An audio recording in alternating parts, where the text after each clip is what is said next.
মাঝে মাঝে কিছু সময় আসে যখন আমাদের কিছুই ভালো লাগে না। হতাশা হতাশা লাগে, কিছুতেই কোনো কিছুতে মন বসে না। মনে হয় যেন বুকের উপর পাহাড় সমান কিছু এসে ভর করেছে, নিঃশ্বাস নিতেও কষ্ট হয়। এই সময়গুলোতে সাধারণত আমরা ফ্রেশ হওয়ার জন্য অনেক কিছুই করি।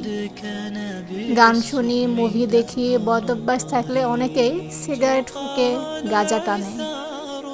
কিন্তু সত্যিকারের বাস্তবতা হলো এর কোনো কিছুই আমাদের অন্তরকে শান্ত করতে পারে না, হয়তো কিছু সময়ের জন্য ব্যস্ত রাখতে পারে মাত্র, বরং এরপর আরও ভয়ঙ্করভাবে বিষাদ এবং অবসাদ গ্রাস করে নেয়। ইবনে কাইয়িম রাদিয়াল্লাহু আনহু বলেন, প্রত্যেক মানুষের অন্তরে কিছু অস্থিরতা বিদ্যমান, যা শুধু আল্লাহর দিকে প্রত্যাবর্তনের মাধ্যমেই দূর করা সম্ভব। কারণ অন্তর সৃষ্টি হয়েছে আল্লাহর স্মরণের জন্য, আল্লাহর ইবাদতের জন্য। ঠিক যেমন চোখ সৃষ্টি হয়েছে দেখার জন্য, কান সৃষ্টি হয়েছে শোনার জন্য। আর সেই হৃদয়ের জায়গাটুকু যখন তার কাজ ঠিকমতো করে না, তখন পুরো মানব শরীরেই বিদ্রোহ করে বসে, কোনো কিছু আর ঠিকমতো হয় না।